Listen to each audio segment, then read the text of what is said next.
Hello and welcome to the first video. Quickly about myself, I'm 5 up, I was an ex-professional Dota 2 player back in the day, and I'm still like pretty good at Dota.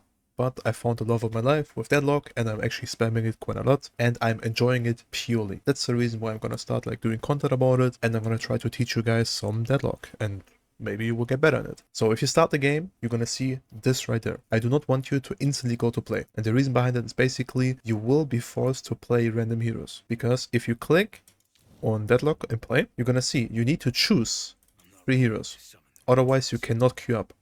So you choose 3 heroes. Whenever you decided and you like tested out what I'm just gonna show you, you can actually go for the 3 heroes. But it's important to note, if you wanna prefer one hero, you can right click it and see a golden thing around it with a star, and you can right click it again and you're gonna see a purple star. That basically means the chances of you getting this hero is gonna be very high, like 80 to 90%. It can happen though that you're not getting it, so definitely make sure to learn like minimum 3 heroes so you are very comfortable on everything. But before we are playing, I want you to literally look at the heroes, click on one hero that you want to play, and hero sandbox it. So you can test out some spells and you get a better feeling about it, and you will not struggle whenever you get into the game. This is very important because otherwise you're gonna grief yourself and you're gonna grief your teammates a lot of the times. So we're gonna start basically with the laning phase. The laning phase is actually kind of simple because you're gonna see like these small creeps are your creeps and these creeps over there are the enemy creeps. You can literally just shoot them if you want to, and you're gonna see one thing. You're gonna see these things are flying up. These are called souls. You're getting souls to basically buy items, but you see the point, they're flying up, basically means the enemies can actually deny it. So that basically means whenever you're killing a creep, you need to make sure to secure the soul. Otherwise your enemy can deny it and you're gonna have a problem. But there is a way to prevent that, so this is not happening. For example here, I'm gonna show you, you kill the creep to half HP, and then you're gonna click Q and melee it. And as you can see, there's no soul flying up. That basically means you're having a free soul without giving your enemy the opportunity to deny you souls, which is pretty cool, and you should definitely do this every single time. Important to note too, you can heavy melee like this, or you can normally melee. But it's important because of one thing. Heavy melees can be dodged, or like parried basically. As you can see here, he punched me, I fucked it up, I can punch him back, but the thing is, whenever you click parry, for me it's the F button, whenever he punches, you can stun him for like 2 seconds. And this is important to note. Whenever you dodge it, you have an advantage over your enemy, but the problem is they can also dodge your attacks. So always be ready for the enemies to actually do the same to you. And this is like one of the most important things, because melee attacks are super strong, but they can be countered, as you can see. Like for example, he's hitting me, I'm just blocking it. But the thing is, I can also like only click once and melee him normally. If you fuck up the parry, you're gonna have a problem because he's dealing a lot of damage, as you can see. Look at my HP. He's dealing like 120 HP, which is insane for like one attack. This is illegal. Otherwise, like, if you're getting a punch up, you have a problem.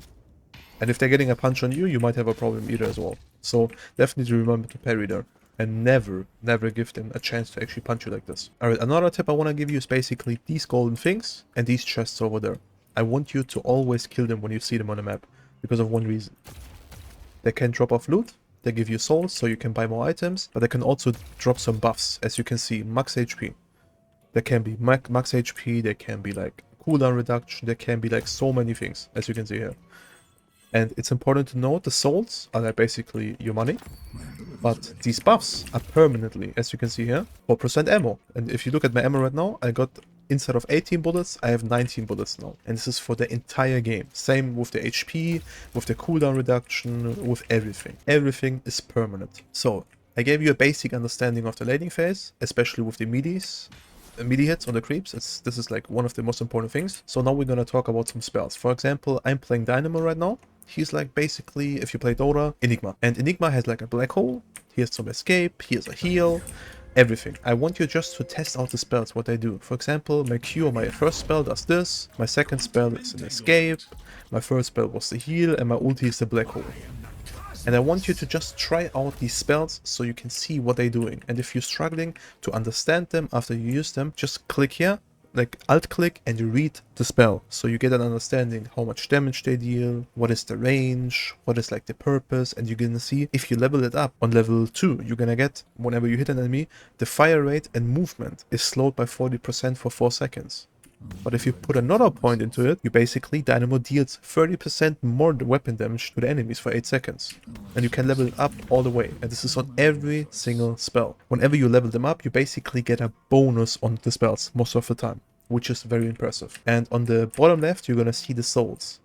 Like, as you can see right there, this basically means your next level. Currently, there's no way to see the level, sadly, which is kind of weird in my opinion. I hope they're gonna fix this too. But like on the bottom left, whenever you see this here, next souls, you're gonna see if you kill or if you get souls, your bar is going up. And then you get another level. And on the top left, you're gonna see I have 500 souls completely. That basically means I'm level 2 kind of. And there's like one important timing, is basically 3000 souls. Whenever you see yourself or your enemies having the 3000 souls, you know they're gonna have ulti and they're gonna own you. So it's important to know, if you see them being close to a 3000, be careful, or tell your teammate to be careful, otherwise they're gonna ulti you and you're probably dying. Alright, another aspect in this game is basically the items. You're gonna see these items. You have weapon, vitality, and spirit. All these things giving you basically buffs, and you're gonna see it. If you click on this one, you see the left side 6% damage, you see on the left side 11% health, and you're gonna see on the left side 4 spirit power. Damage is easy to tell, vitality is also easy to tell, and spirit damage is basically like it amplifies the damage of your spells. So whenever you buy one of these items, you get 4 spirit on top of that, as you see on the bottom left. If you buy 4, you have 24 more. The 24 because one of these items gives you more spirit damage, but it's the same on here. As you can see, you have 44 more % health, just because you bought 4 items, and maybe one of them gives you more. If you think about it, 11x4 is 44%. That basically means you bought 4 items that give you no health, but you get 44% more health just because of this buffs. And it stacks up. Like here, 6% damage, 10% damage, 14% damage, and 18% damage. It's the same here, with 20%, 17%, 14%, and the same is here. With 16 spirit power, 12, 8, and 4.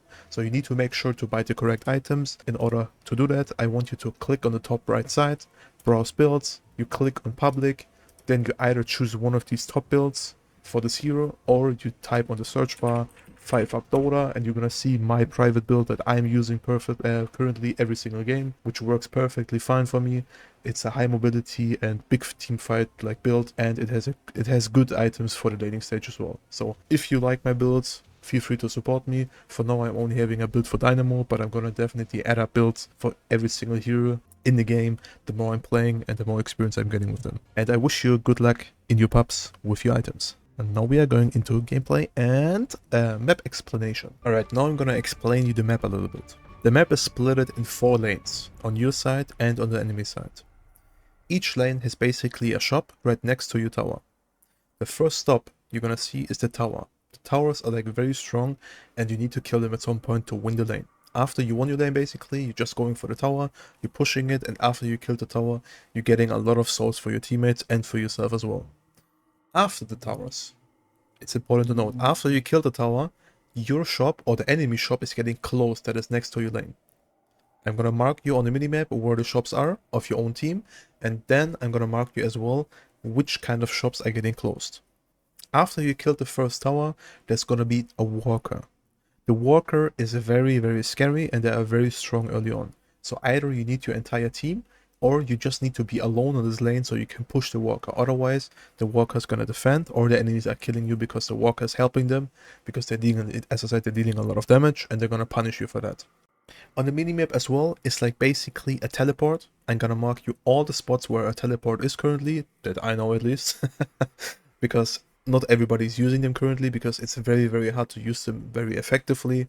They're having a longer cooldown, like you need to stand in the teleport to actually like get teleported basically, and it takes a while to get to them as well.